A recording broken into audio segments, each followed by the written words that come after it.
udah denger, mereka cocok lah kalau kayak gitu. Selamat ya Farel, sudah bergabung dengan si Abang. Selamat, ya aku seneng banget sama sih.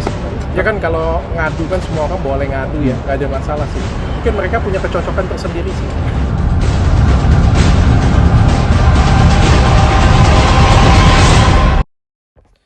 Halo Sobat Fakta 5D dan BBC News, Farel Aditya. Kabar terbaru, kecil-kecil cabai rawit Farel Aditya. Farel Aditya mengadukan Dr. Richard Lee kepada Razman Arif Nasution. Nah, kita tahu bahwa Razman Arif Nasution ini adalah musuh bebuyutan dari Dr. Richard Lee. Awalnya Razman Arif Nasution ini merupakan pengacara dari Dr. Richard Lee. Waktu itu Dr. Richard Lee berkonflik dengan Kartika Putri soal skincare. Dan akhirnya Dr. Richard Lee tiba-tiba diciduk di rumahnya dan Razman Arif tidak terima. Baru hari ini, terus langsung ada penangkapan. Ada apa dengan dia? Tapi kalau dia tadi menghina kepala negara, menghina simbol negara, terorisme, berbahaya bagi negara, silakan. Itu pun ada kewajiban untuk memberikan hak-hak dia. Kok sekarang tidak ada terhadap klien saya? Dan dia dibawa, saya tidak tahu. Pak Kapolri, bagaimana seorang penyidik tidak memberitahu mereka jalan darat atau lewat udara? Tidak boleh didampingi oleh kuasa hukum yang ada anggota saya. Saya tidak tahu dia di mana sekarang. Dan dia itu baru urusan pinggangnya baru sakit. Terjadi apa-apa, saya akan tuntut kalian dan saya bawa persoalan ini sampai kepada Kompolnas, Kapolri, Komisi 3 DPR dan Presiden. Nah, itulah yang terjadi dulu. Dan kini Farel meskipun kelihatannya lugu, tapi pinter juga guys.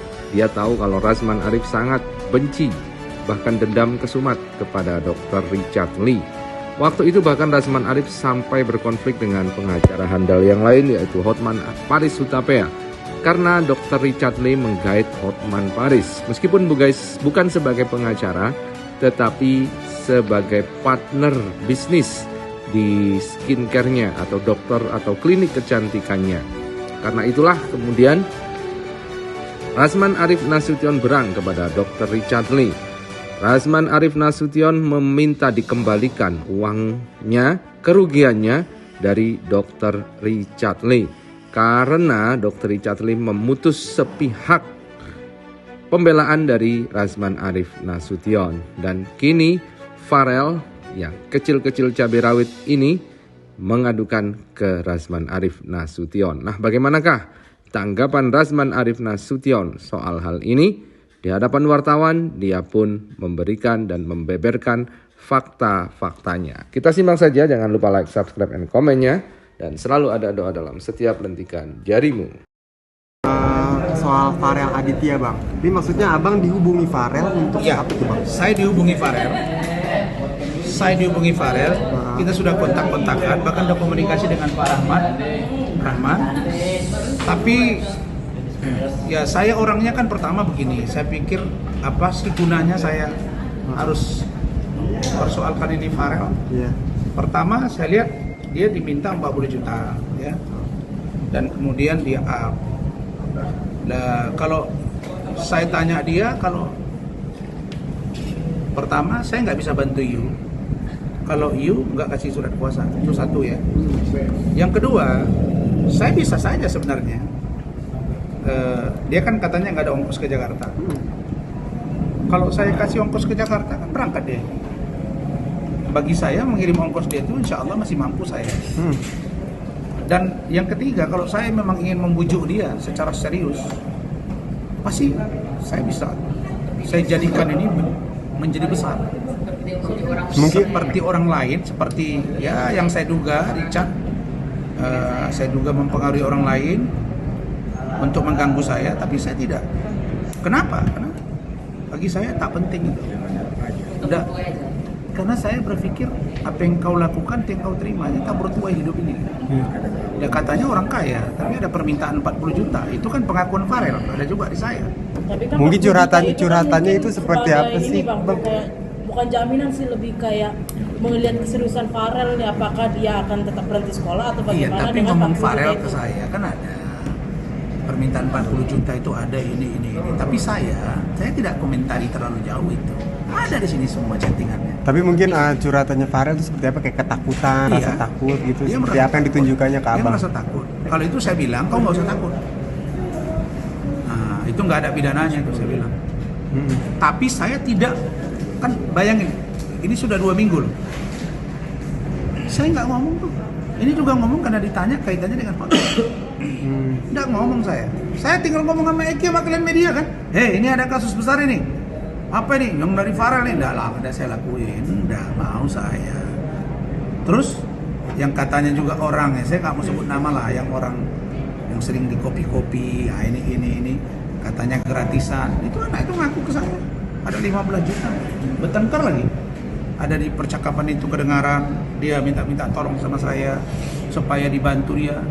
Saya bilang saya akan bantu Anda kalau Anda konkret menjelaskannya ke saya, kerugiannya seperti apa, kemudian dengan kuasa yang jelas.